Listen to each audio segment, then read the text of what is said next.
সমস্ত প্রশংসা আল্লাহর জন্য। আমরা তারই প্রশংসা করি, তারই সাহায্য প্রার্থনা করি, তার দিকেই তওবা করি এবং তার কাছেই ক্ষমা চাই।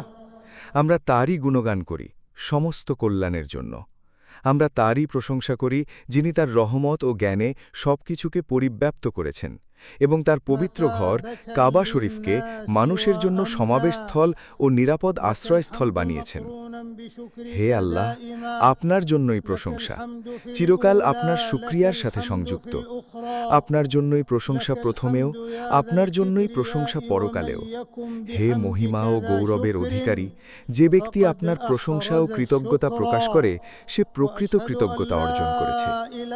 আমি সাক্ষ্য দিচ্ছি, আল্লাহ ছাড়া কোনো উপাস্য নেই, তিনি একক, তার কোনো শরিক নেই।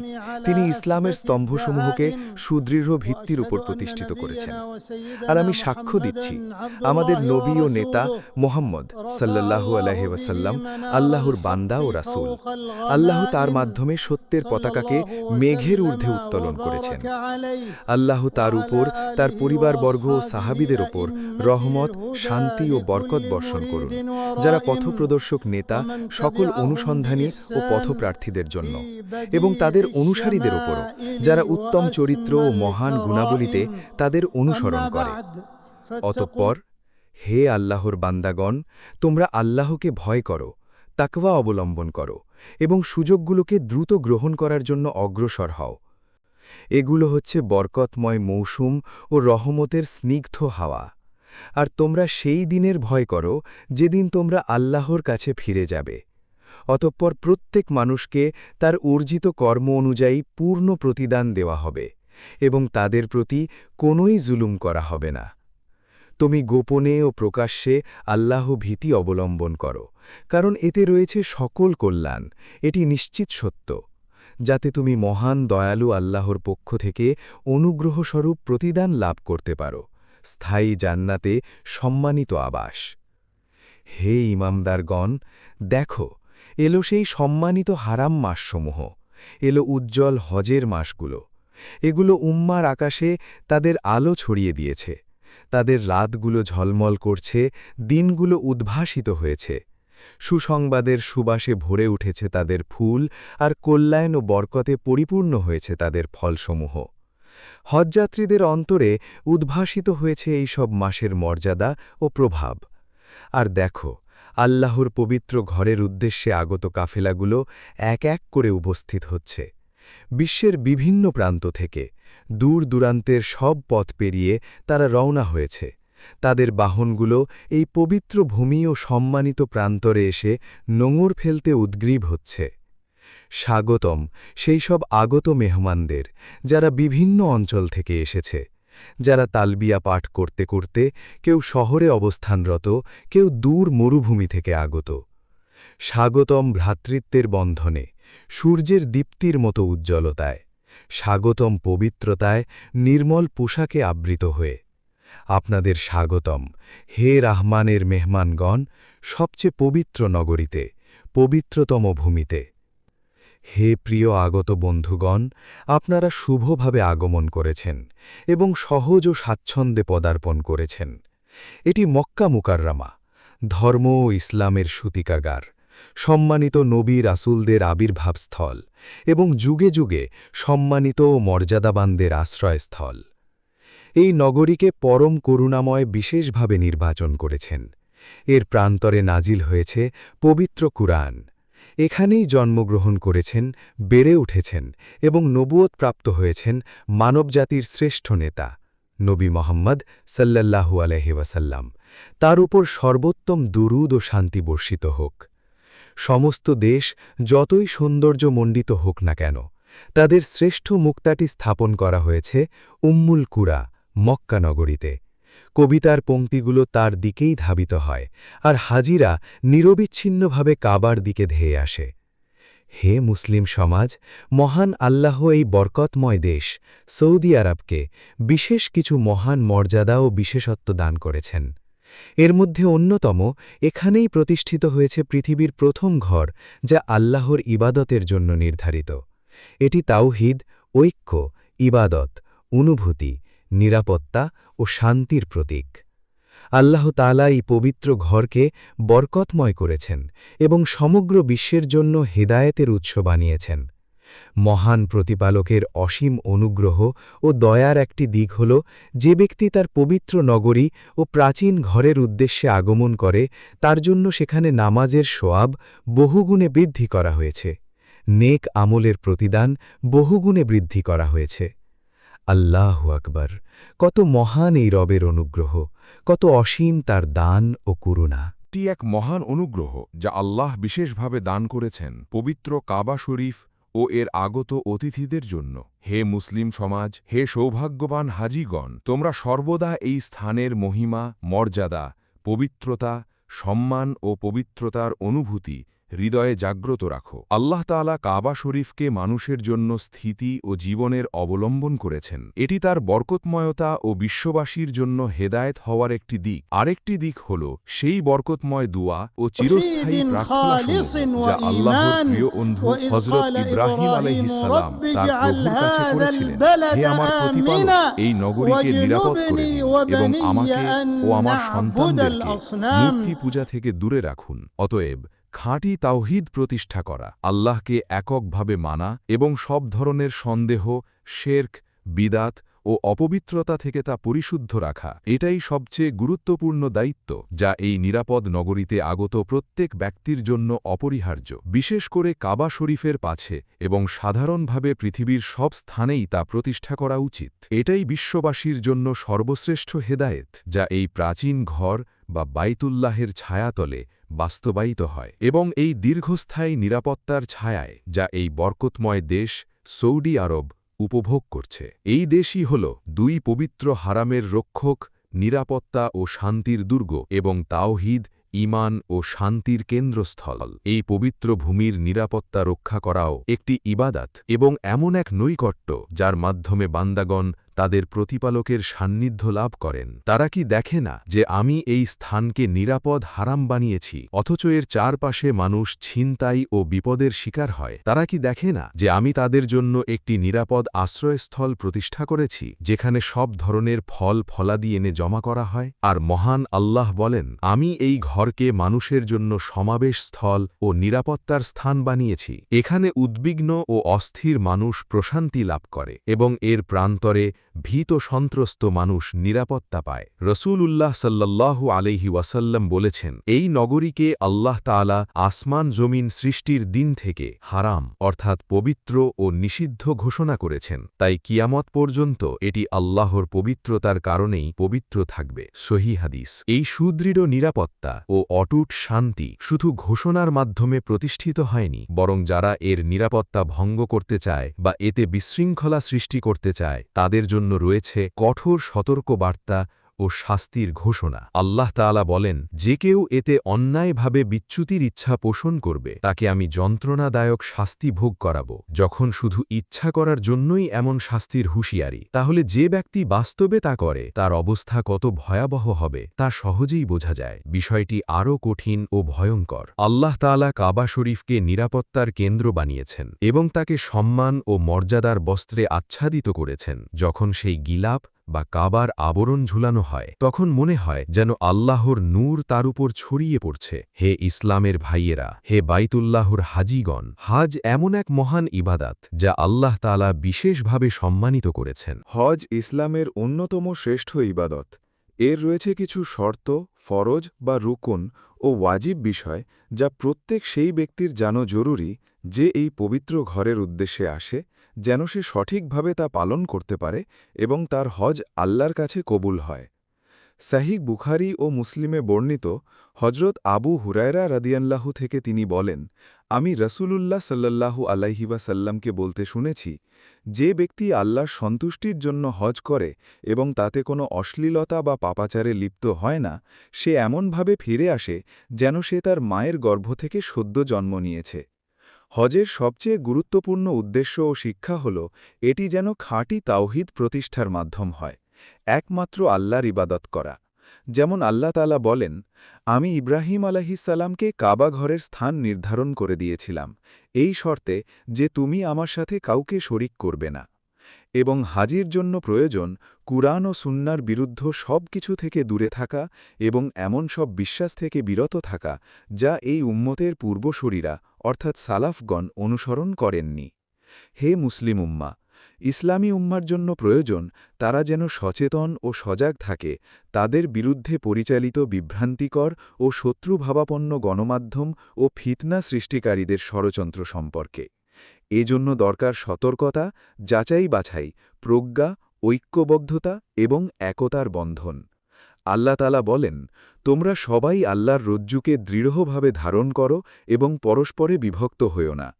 কতই না সুন্দর হয় যখন কোনো হাজি বা জিয়ারতকারী এই প্রাচীন ঘর অর্থাৎ কাবার মর্যাদা এবং এই বরকতময় ভূমির পবিত্রতা উপলব্ধি করে এবং এর চারপাশে যে সম্মান, শ্রদ্ধা, পবিত্রতা ও গাম্ভীর্য রয়েছে তা অনুভব করে। ফলে এখানে কোনো রক্তপাত করা হয় না, কোনো গাছপালার পূজা করা হয় না।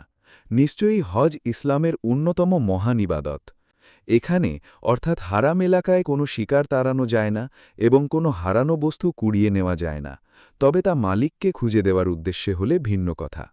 তাহলে মানুষের প্রতি কষ্ট দেওয়া তো আরও বড় অপরাধ। কখনোই এই নিরাপদ স্থানকে এমন কিছুতে পরিণত করা যাবে না যা শরীয়তের উদ্দেশ্য এবং ইসলামের আদর্শের পরিপন্থী। আল্লাহ তাআলা বলেন, যে ব্যক্তি আল্লাহর নিদর্শনসমূহকে সম্মান করে নিশ্চয়ই তা তার হৃদয়ের তাকওয়ার পরিচায়ক। হে আল্লাহ, আপনার এই ঘরকে অর্থাৎ কাবা শরীফকে আরও বেশি সম্মান, মর্যাদা, শ্রেষ্ঠত্ব ও মহিমা দান করুন এবং যারা এটিকে সম্মান করে, হজ ও উমরা আদায় করে, তাদেরকেও আরও বেশি সম্মান, মর্যাদা ও মহিমা দান করুন। হে সর্বোত্তম প্রার্থনা গ্রহণকারী, হে সর্বাধিক দানশীল। আমি অভিশপ্ত শয়তান থেকে আল্লাহর আশ্রয় প্রার্থনা করছি। নিশ্চয়ই সর্বপ্রথম যে ঘরটি মানুষের জন্য প্রতিষ্ঠিত হয়েছে তা হল মক্কার বাইতুল্লাহ, যা বরকতময় এবং বিশ্ববাসীর জন্য হেদায়ত। এতে রয়েছে স্পষ্ট নিদর্শনসমূহ, তার মধ্যে মাকামি ইব্রাহিম। আর যে এতে প্রবেশ করে সে নিরাপত্তা লাভ করে। আর মানুষের ওপর আল্লাহর জন্য এই ঘরের হজ করা ফরজ যে এর পথে যাওয়ার সামর্থ্য রাখে। আর যে অস্বীকার করে তবে নিশ্চয়ই আল্লাহ বিশ্বজগতের মুখাপেক্ষী নন। আল্লাহ যেন আমাকে ও আপনাদেরকে কুরআন ও সুন্নার মাধ্যমে বরকত দান করেন এবং এতে থাকা আয়াত ও হিকমত দ্বারা উপকৃত করেন। আমি আমার এই কথা বলছি এবং আমি আল্লাহ মহান মহিমান্বিতর কাছে ক্ষমা প্রার্থনা করছি আমার জন্য, আপনাদের জন্য এবং সকল মুসলিম নর-নারীর জন্য, সব গুনাহ ও অপরাধ থেকে। সুতরাং তোমরা তার কাছে ক্ষমা চাও এবং তার দিকে ফিরে আসো। নিশ্চয়ই তিনি অত্যন্ত তওবা কবুলকারী, পরম দয়ালু। সমস্ত প্রশংসা আল্লাহর, যিনি আমাদের ওপর অসংখ্য বরকতময় নেয়ামত দান করেছেন। আর দুরুদ ও সালাম বর্ষিত হোক তার রসূল ও মনোনীত প্রিয় নবীর, তার পরিবারবর্গ, সাহাবিগণ, তাবেঈন এবং কিয়ামত পর্যন্ত তাদের উত্তমভাবে অনুসরণকারীদের ওপর। অতঃপর হে আল্লাহর বান্দাগণ, তোমরা আল্লাহকে ভয় করো, তাকে যথাযথ সম্মান করো, তার মহিমা ও পরিপূর্ণতার ভয়ে থাকো এবং সর্বদা তাকে স্মরণ রাখো। তাহলে তোমাদের দুনিয়া ও আখিরাতের অবস্থা সুন্দর হবে। জেনে রাখো, সবচেয়ে সত্য কথা হল আল্লাহর কিতাব এবং সর্বোত্তম পথনির্দেশ হল নবী মুহাম্মদ সাল্লাল্লাহু আলাইহি ওয়াসাল্লামের পথনির্দেশ। আর সবচেয়ে নিকৃষ্ট বিষয় হল নব আবির্ভূত বিষয়, বিদাত, এবং প্রত্যেক বিদাতই ভ্রষ্টতা। তোমরা জামাতের সাথে থাকো, কারণ আল্লাহর সাহায্য জামাতের সাথে থাকে। আর যে ব্যক্তি দল থেকে বিচ্ছিন্ন হয় সে জাহান্নামের দিকে বিচ্ছিন্ন হয়ে যায়। হে বাইতুল্লাহর হাজিগণ, তোমরা আল্লাহর কাছে কৃতজ্ঞতা প্রকাশ করো যে তিনি তোমাদেরকে এই পবিত্র ভূমিতে পৌঁছার সৌভাগ্য দান করেছেন এবং তোমরা স্থান ও সময়ের মর্যাদা লাভ করছ, কারণ এখন হজের মাস এবং সম্মানিত হারাম মাসসমূহ চলছে। আল্লাহ তাআলা বলেন, নিশ্চয়ই আল্লাহর কাছে মাসের সংখ্যা 12টি, যেদিন তিনি আসমান ও জমিন সৃষ্টি করেছেন। এর মধ্যে 4টি হল সম্মানিত অর্থাৎ হারাম মাস। এটাই সঠিক বিধান। সুতরাং তোমরা এই মাসগুলিতে নিজেদের ওপর জুলুম করো না। আলিমগণ বলেন, অর্থাৎ এই মাসগুলিতে পাপ ও অবাধ্যতা থেকে বিরত থাকো। সুতরাং এই সম্মানিত মাসগুলির মর্যাদা ও গুরুত্ব উপলব্ধি করো এবং এই পবিত্র স্থানের সম্মান ও শ্রেষ্ঠত্বকে চিনতে শেখো এবং তোমাদের সময়কে এমনভাবে কাজে লাগাও। তোমাদের মাঝে তোমাদের উত্তম চরিত্রকে তোমাদের পরিচয় হিসেবে প্রতিষ্ঠিত করো। দুর্বল ও অভাবগ্রস্তদের সাহায্য করো। পথভ্রষ্টকে কোমলতা ও আনন্দের সাথে সঠিক পথ দেখাও। তোমরা শান্ত স্থির মর্যাদাশীল হও, পরস্পরের প্রতি দয়া ও সহানুভূতি প্রদর্শন করো, সাধ্যের মধ্যে চেষ্টা করো এবং মধ্যপন্থা অবলম্বন করো। তোমরা তোমাদের সেই নিরাপত্তা বাহিনীর ভাইদের সহযোগিতা করো যারা শৃঙ্খলা রক্ষা করে এবং ভিড় নিয়ন্ত্রণ ও দুর্ঘটনা এড়াতে মানুষকে সঠিকভাবে দিক নির্দেশনা দেয়। নির্ধারিত নিয়মকানুন ও নির্দেশনাসমূহ মেনে চলো। এর মধ্যে রয়েছে অনুমতি বা পারমিট ছাড়া হজ নেই। এটি শরীয়তের বৃহৎ উদ্দেশ্য বাস্তবায়নের জন্য, যেমন কল্যাণ অর্জন ও তা পরিপূর্ণ করা এবং অনিষ্ট দূর করা ও তা কমিয়ে আনা। তোমরা হারামাইন শরীফাইনের তত্ত্বাবধায়ক সংস্থাসমূহের সাথে সহযোগিতা করো, ধর্মীয়, নিরাপত্তা ও সেবামূলক সব ক্ষেত্রে। তারা নিষ্ঠা ও পরিশ্রমের সাথে তোমাদের সেবা করে যাচ্ছে। তারা কত পরিকল্পনা, প্রস্তুতি, সমন্বয় ও ব্যবস্থাপনা করেছে শুধু তোমাদের সেবার জন্য।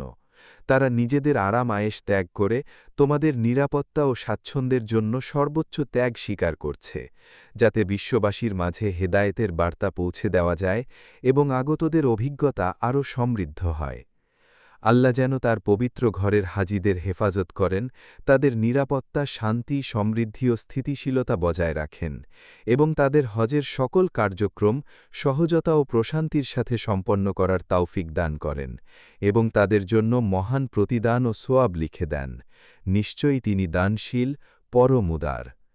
অতএব তোমরা দরুদ ও সালাম পাঠ করো, হে আল্লাহর রহমত প্রাপ্তগণ, সৃষ্টির শ্রেষ্ঠ মানবের উপর। তোমরা তারকা ও আলো ঝলমলে নক্ষত্রের মতো দরুদ ও সালাত পাঠ করো, যা সুগন্ধি ফুলের মতো সুবাস ছড়িয়ে দেয়, যেমন তোমাদের মহিমান্বিত ও সম্মানিত প্রতিপালক তার সুদৃঢ় ও নিখুঁত কিতাবে তোমাদের নির্দেশ দিয়েছেন। আল্লাহ তাআলা বলেন, নিশ্চয়ই আল্লাহ ও তার ফেরেশতাগণ নবীর উপর দরুদ প্রেরণ করেন। হে ঈমানদারগণ, তোমরাও তার উপর দরুদ ও সালাম প্রেরণ করো। হে আল্লাহ, আমাদের নবী মুহাম্মদ সাল্লাল্লাহু আলাইহি ওয়াসাল্লামের উপর, তার পরিবারবর্গ ও সাহাবীগণের উপর রহমত, শান্তি ও বরকত বর্ষণ করুন। হে আল্লাহ, আপনি খোলাফায়ে রাশেদিন আবু বকর, ওমর, ওসমান ও আলী রাদিয়াল্লাহু আনহু এবং সকল সাহাবী, তাবেইন এবং কিয়ামত পর্যন্ত তাদের উত্তম অনুসারীদের উপর সন্তুষ্ট হন। হে আল্লাহ, ইসলাম ও মুসলমানদের সম্মানিত করুন। হে আল্লাহ, ইসলাম ও মুসলমানদের সম্মানিত করুন। দ্বীনের সীমানা রক্ষা করুন এবং হাজি, ওমরাকারী ও জিয়ারতকারীদের নিরাপদ রাখুন। এই দেশটিকে নিরাপদ, শান্তিপূর্ণ, সমৃদ্ধ ও প্রশস্ত রিজিক পূর্ণ করুন এবং সকল মুসলিম দেশের জন্য একই বরকত দান করুন। হে আল্লাহ, আমাদের মাতৃভূমিতে নিরাপত্তা দান করুন। হে আল্লাহ, আমাদের মাতৃভূমিতে নিরাপত্তা দান করুন। আমাদের ইমাম ও শাসকদের সঠিক পথে পরিচালিত করুন, তাদের সংশোধন করুন এবং তৌফিক দান করুন। আমাদের নেতা ও শাসক হারামাইন শরীফাইনের খাদেম ও তার ক্রাউন প্রিন্সকে আপনার সন্তুষ্টি ও সাহায্যের মাধ্যমে শক্তিশালী করুন এবং তাদেরকে ইসলামের সম্মান বৃদ্ধি ও মুসলমানদের কল্যাণের পথে পরিচালিত করুন। তাদের উত্তম প্রতিদান দান করুন, যা তারা হারামাইন শরীফাইন ও এর আগতদের সেবায় যা কিছু করেছেন ও করছেন, তার উপযুক্ত প্রতিদান। হে আল্লাহ, কবুল করুন। হে আল্লাহ, আমাদের নিরাপত্তা বাহিনী, প্রতিরক্ষা বাহিনী এবং সীমান্ত রক্ষাকারী মুজাহিদদের তৌফিক দান করুন। আমাদের সকল মুসলিম শাসকদেরও হেদায়াত দান করুন এবং তাদেরকে আপনার বান্দা মুমিনদের জন্য রহমতের কারণ বানিয়ে দিন। হে আল্লাহ, হাজি, ওমরাকারী ও জিয়ারতকারীদের নিরাপদ রাখুন এবং তাদের নিরাপত্তা হেফাজত করুন। তাদের হজ ও এবাদতকে সহজ করে দিন এবং তাদের সুস্থতা ও শান্তির সাথে সমস্ত আমল সম্পন্ন করার তৌফিক দান করুন। হে সমগ্র জগতের প্রতিপালক! হে আল্লাহ, পৃথিবীর যেখানেই মুসলমানরা দুর্বল অবস্থায় আছে তাদের সহায় হন, বিশেষ করে ফিলিস্তিনের নির্যাতিত মুসলমানদের সহায় হন। হে আল্লাহ, আপনি তাদের সাহায্যকারী, সমর্থনকারী ও সহায়ক হন। হে আল্লাহ, আপনি আল-আকসা মসজিদকে হেফাজত করুন। হে আল্লাহ, আপনি আল-আকসা মসজিদকে হেফাজত করুন। হে আল্লাহ, আপনি আল-আকসা মসজিদকে হেফাজত করুন। জালিমদের আক্রমণ, সযোজনা ও ধ্বংসাত্মক চক্রান্ত থেকে রক্ষা করুন এবং এটিকে কিয়ামত পর্যন্ত সম্মানিত ও উচ্চ মর্যাদায় স্থায়ী করুন। হে আল্লাহ, আপনার শত্রুদের, দ্বীনের শত্রুদের এবং যারা মুসলমানদের বিরুদ্ধে অবস্থান নিয়েছে তাদের উপর আপনার পাকড়াও নাজিল করুন। হে আল্লাহ, তাদেরকে ধ্বংস ধ্বংস করুন, কারণ তারা আপনাকে ব্যর্থ করতে পারবে না। তাদের ঐক্য ভেঙে দিন, তাদের শক্তি ছিন্ন ভিন্ন করে দিন, এবং তাদেরকে অন্যদের জন্য শিক্ষণীয় উদাহরণ বানিয়ে দিন। হে আমাদের প্রতিপালক, আমাদের দুনিয়াতে কল্যাণ দান করুন এবং আখিরাতেও কল্যাণ দান করুন, এবং আমাদেরকে জাহান্নামের আগুন থেকে রক্ষা করুন।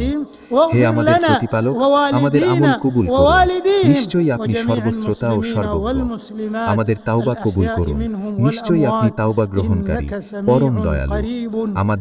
আমাদের পিতামাতা, তাদের পিতামাতা এবং সকল মুসলিম নরনারীর গুনাহ ক্ষমা করুন, জীবিত ও মৃত সকলের। নিশ্চয়ই আপনি নিকটবর্তী, দোয়া কবুলকারী। পবিত্র আপনার রব, সম্মানের অধিকারী রব, তারা যা বলে তা থেকে বহু ঊর্ধ্বে। আর সমস্ত প্রশংসা আল্লাহের, যিনি সমগ্র জগতের প্রতিপালক।